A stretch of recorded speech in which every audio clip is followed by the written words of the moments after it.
And நம்ம last வீடியோவில் இது வரைக்கும் பார்த்துருந்தோம் டேட்டா இன்சர்ட் பண்ணுறதை பற்றி. அண்ட் இதில் வந்து நான் முக்கியமான ஒரு விஷயம் சொல்லணும் என்னென்னா இந்த கிரிட் வியூ பற்றி. ஸோ இப்போதைக்கு கிரிட் வியூ வந்து இந்த தான் கிரிட் வியூ, இந்த நமக்கு டேட்டாவை டிஸ்பிளே பண்ணுது இல்லையா, ஐடி, நேம், சிட்டி, டிபார்ட்மெண்ட்னு சொல்லிட்டு. ஸோ இந்த மொத்தமாக சேர்த்து தான் இந்த கிரிட் வியூ அப்படின்னு சொல்லுவாங்க. அண்ட் இதில் வந்து முக்கியமான ஒரு விஷயத்தை நான் இப்போ சொல்ல விரும்புகிறேன். இப்போ வந்து இது எல்லாமே ஒரு இமேஜினரி ஃபீல்டாக இருக்குது. அதாவது என்னோட விஷுவல் ஸ்டுடியோக்கு வரேன். என்னோட விஷுவல் ஸ்டுடியோக்கு வந்தீங்கன்னா இங்கே பார்த்தீங்கன்னா காலம் 0, காலம் 1 அண்ட் காலம் 2ன்னு இருக்குது. அண்ட் ரோஸில் வந்து வெறும் ஏபிசின்னு இருக்குது.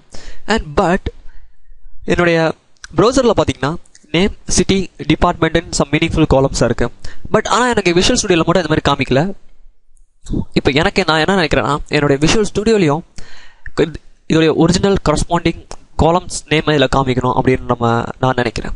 ஓகே, அது நம்ம எப்படின்னு இப்போ பார்க்கலாம். ஜஸ்ட் என்னோட கிரிட் வியூ நான் கிளிக் பண்ணிக்கிறேன். கிளிக் பண்ணிவிட்டு என்னோட சோர்ஸ் வியூவை கிளிக் பண்ணுறேன். பார்த்தீங்கன்னா இப்போ என்னோட கிரிட் வியூ ஃபுல்லாக செலக்ட் ஆகிருக்கும். இங்கே செலக்ட் ஆன கோட்ஸ் எல்லாமே, இப்போ இங்கே ஜென்ரேட் ஆகிருக்க கோட்ஸ் எல்லாமே விஷுவல் ஸ்டுடியோ நம்மளுக்காக கிரியேட் பண்ண கோட்ஸ். அதாவது இதோடைய கலர், ஹெடர் கலரு, இந்த ரோ கலரு, ஸோ இதெல்லாம் தான் இங்கே தெரிவிச்சிருக்காங்க. ஸோ நம்ம இப்போ இதில் டீப்பாக போக வேண்டிய தேவையில்லை. நான் என்ன பண்ணிக்கிறேன், என்னுடைய எண்டிங்கில் கிரிட் வியூ, இது கிரிட் வியூ ஸ்டார்ட், இது grid view ending. And grid view ஸ்டார்டிங்கில் வந்து இதோட ஐடி மென்ஷன் பண்ணியிருப்பாங்க, ரோனட் சர்வர். அண்ட் இது ஃபுல்லாக நமக்கு வரும். அதுக்கப்புறம் இங்கே கிரிட் வியூ எண்ட் ஆகுது. ஸோ நான் என்ன பண்ணிக்கிறேன், ஜஸ்ட் இந்த இடத்துல வந்துட்டு ஒரு என்டர் தட்டிக்கிறேன். அதாவது என்னோட கிரிட் வியூ முடியுது இல்லையா, அதுக்கு மேலே. அண்ட் இங்கே வந்து நான் சம் காலம்ஸ் ஆட் பண்ண போகிறேன். ஸோ காலம்ஸ் ஆட் பண்ணுறதுக்கு ஃபஸ்ட்டு நம்ம செய்ய வேண்டியது என்னென்னா காலம்ஸ்ன்னு டைப் பண்ணோம். ஜஸ்ட் ஸ்மாலர் தன் சிம்பிள்.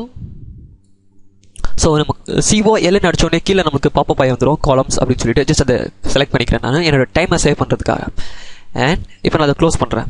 ஸோ க்ளோஸ் பண்ணோன்னா ஆட்டோமேட்டிக்காக எனக்கு இதோடைய க்ளோசிங் டேக்கும் என்னோட விஷுவல் ஸ்டுடியோ எனக்கு ஜென்ரேட் பண்ணி கொடுத்துரும்.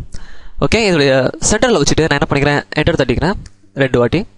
அண்ட் இந்த இடத்துல சம் பவுண்டட் ஃபீல்டு ஒன்று ஆட் பண்ண போகிறேன். ஸோ இந்த ஃபீல்டு தான் நம்முடைய காலம்ஸை தாங்கி நிற்கக்கூடியது. இந்த பவுண்டட் ஃபீல்டில் தான் நம்முடைய காலம்ஸ் டேட்டா வந்து டிஸ்பிளே ஆக போகுது. ஸோ அதை எப்படி நின்று பார்க்கலாம். இப்போ ஜஸ்ட் நான் திருப்பி ஸ்மாலர் தென் ப்ராக்கெட் போட்டுக்கிறேன். ஸோ நான் போட்ட உடனே ஆட்டோமேட்டிக்காக எனக்கு பவுண்டட் ஃபீல்டு ஒன்று காமிக்குது பாருங்க. ஃபர்ஸ்ட் ஆப்ஷன் என்னோட விஷுவல் ஸ்டுடியோ பாப்பப் பண்ணி ஆட்டோமேட்டிக்காக காமிக்குது. ஜஸ்ட் நான் அதை கிளிக் பண்ணிக்கிறேன். ஸோ என்னோட ஃபர்ஸ்ட் ASP டேக் வருது. அப்புறம் கோலன் வச்சு என்னுடைய பவுண்டட் ஃபீல்டு அப்படின்னு காமிக்குது. அண்ட் என்னுடைய பவுண்டட் ஃபீல்டுக்கு எண்டிங்கில் நான் என்ன பண்ணிக்கிறேன், ஜஸ்ட் ஒரு கிரேட்டர் தென் சிம்பிள் போடுறேன். இது ஆட்டோமேட்டிக்காக என்னுடைய விஷுவல் ஸ்டுடியோ இதோடைய எண்டிங் டேக்கை அதுவே க்ளோஸ் பண்ணிக்கும். அண்ட் இது மட்டும் போதாது, நம்ம இன்னும் இதில் செய்ய வேண்டியது இருக்குது. என்னுடைய பவுண்டட் ஃபீல்டுக்கு உள்ளே போயிட்டு நான் என்ன பண்ணிக்கிறேன், ஜஸ்ட் ஸ்பேஸ் விடுறேன்.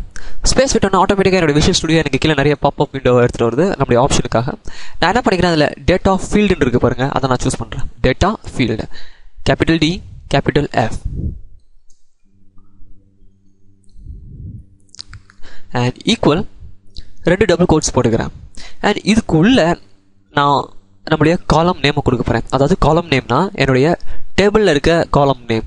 என்னோட டேபிளில் நான் என்ன காலம் நேம் கொடுத்துருக்கணும் அதுதான். என்னுடைய சொல்யூஷன் எக்ஸ்ப்ளோரருக்கு போயிட்டு நான் என்ன பண்ணிக்கிறேன், நான் நியூ கனெக்ஷன் கொடுத்துக்கிறேன். ஜஸ்ட் ஸோ இந்த கனெக்ஷன் ஆல்ரெடி நான் கொடுத்துருப்பேன். ஸோ இந்த கனெக்ஷனில் உங்களுக்கு ஏதாவது டவுட் இருந்தால் என்னுடைய ப்ரீவியஸ் வீடியோஸில் போய் பாருங்கள். நான் இந்த கனெக்ஷன் எதுக்கு எப்படி பண்ணியிருக்கேன் அப்படின்னு நான் சொல்லியிருக்கேன். என்னுடைய server name local host /SQL Express and இது Northwind database. Just text the connection success and just click OK. And இதில் பார்த்தீங்கன்னா என்னோட டேபிள் எக்ஸ்டெண்ட் பண்ணுறேன். அண்ட் இதில் நான் இப்போ கிரியேட் பண்ணிக்கிறது வந்து ஜஸ்ட் ப்ரொஃபைல். என்னோடய ப்ரொஃபைல் டேபிள் எக்ஸ்பேண்ட் பண்ணுறேன். ஸோ இதில் பார்த்தீங்கன்னா ஐடி, நேம், சிட்டி, டிபார்ட்மெண்ட் இருக்கு இல்லையா. ஸோ இந்த சேம் ஸ்பெல்லிங் தான் நம்ம இந்த டேட்டா ஃபீல்டுக்குள்ளே கொடுக்கணும். ஸோ ஃபர்ஸ்ட் எனக்கு வந்து ஐடி டிஸ்பிளே ஆகணும். அதுக்கு நான் என்ன பண்ணிக்கிறேன், ஜஸ்ட் அங்கே எப்படி கொடுத்துருக்கணும் அதேமாரி டைப் பண்ணுறேன். அண்ட் ஸ்பேஸ் விட்டுட்டு இந்த இடத்துல வந்து நான் என்ன பண்ணிக்கிறேன்னா என்னுடைய ஹெட்டிங், என்னுடைய காலம் ஹெட்டிங் என்னவா இருக்கணும் அப்படின்றதுக்கு ஜஸ்ட் நான் என்ன பண்ணிக்கிறேன், ஹெடர் டெக்ஸ்ட் அப்படின்னு டைப் பண்ணிக்கிறேன். ஈக்குவல்ஸ் நான் என்ன பண்ணிக்கிறேன், இங்கே கேபிட்டல் ID அப்படின்னு கொடுக்குறேன். And save it. இப்போ என்னுடைய பேஜை நான் ரீஃப்ரெஷ் பண்ணுறேன்.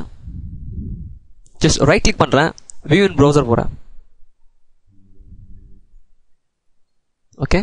அண்ட் இதில் பார்த்தீங்கன்னா எனக்கு ஐடின்னு வந்திருக்கும், புதுசாக நம்ம இப்போ கிரியேட் பண்ணது. அண்ட் இதோடைய இந்த ஹெட்டிங்க்கும் இந்த ஹெட்டிங்க்கும் நிறைய டிஃப்ரென்ஸ் இருக்குது பாருங்களேன். இது கேபிட்டல் ஐடி இருக்குது, இது வெறும் ஐடின்னு இருக்குது.